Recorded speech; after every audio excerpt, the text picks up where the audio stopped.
Are you curious about decentralized lending protocols and how they're changing the way we borrow and lend money without traditional banks? If so, you're in the right place.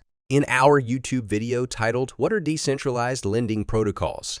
we dive deep into this fascinating world. But here's the catch. To stay updated and get more insightful videos like this, make sure to hit that subscribe button below. Don't miss out on our future content. Decentralized lending protocols have become a widely accepted option compared to regular lending systems.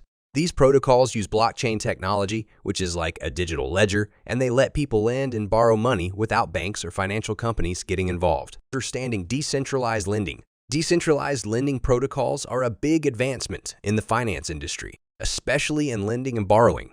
These protocols use blockchain technology, like smart contracts, to make financial transactions easier without using regular banks. People can lend and borrow money directly from each other without needing a central authority to help. This means it's more open and accessible for everyone. The way decentralized lending protocols work is quite different from traditional banks or even centralized financial platforms.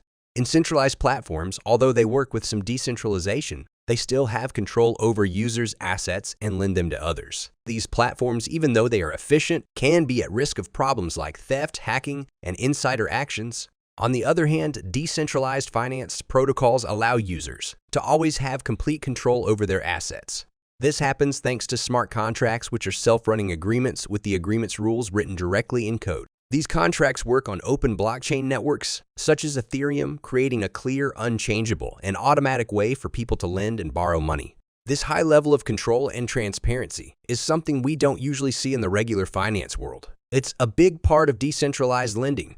DeFi platforms are open to anyone, no matter where they are, and you don't have to share your personal details with a central authority. This makes financial services available to more people and makes sure your information stays private and safe. However, it's important to know that while decentralized lending has a lot of good things, it also has some risks.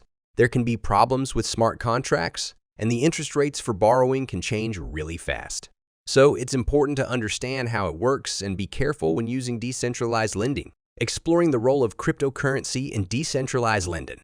Cryptocurrencies are the foundation of how these lending platforms work. People lend and borrow these digital currencies like Bitcoin, Ether, or stablecoins directly through smart contracts.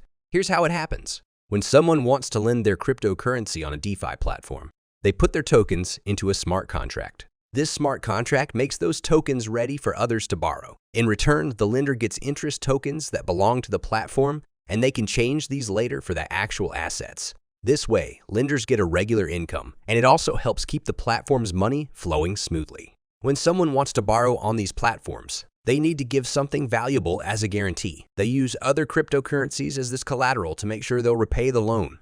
This might sound a bit strange because the collateral can be worth more than the loan itself, but in the crypto world, it's important. There are some good reasons for this. For example, borrowers might think their assets will be worth more in the future, or they don't want to sell them and deal with taxes.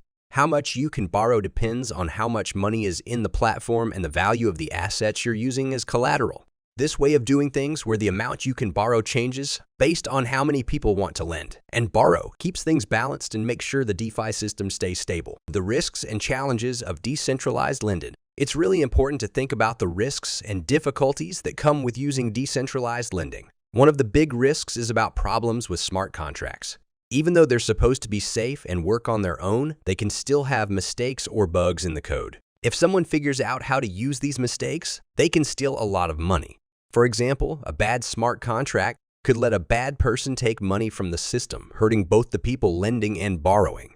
That's why it's very important to only use lending systems that have been checked and are known to be good. There's another risk that comes from how the prices of cryptocurrencies can change a lot and very fast. This can be a problem because the value of the things borrowers give as collateral can go down a lot.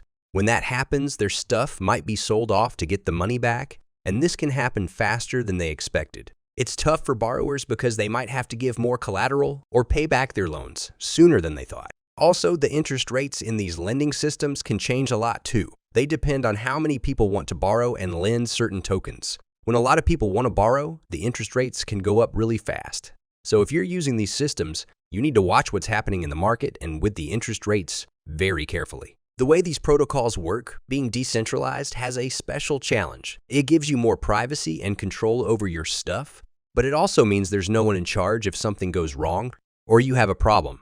For example, if you send money to the wrong place by mistake, there's no way to get it back. So you have to be really careful and make sure everything is right when you do transactions. Popular decentralized lending protocols in the cryptocurrency market. When we explore the world of decentralized lending, some platforms really catch our attention because they do things in new and interesting ways, and they have a big impact on the world of cryptocurrency.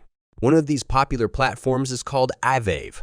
Aave lets people lend and borrow lots of different cryptocurrencies. What sets it apart are some cool features like flash loans, where you don't have to give any collateral upfront, and it also has interest rates that don't change much. Because of these things, Aave is a leader in the world of DeFi. Another platform that's worth mentioning is Maker. Maker lets people create a stablecoin called DAI, which is always worth about the same as the US dollar.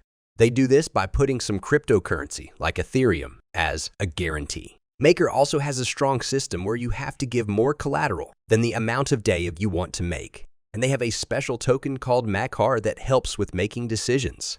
All of this makes Maker well-liked and trusted in the world of cryptocurrency. Another important player in the world of decentralized lending is Compound. Like Aave and Maker, it lets people lend and borrow different cryptocurrencies, but it does something special with interest rates. The interest rates on Compound change by using computer algorithms that look at how many people want to lend and borrow, so it gives lenders and borrowers different returns based on what's happening.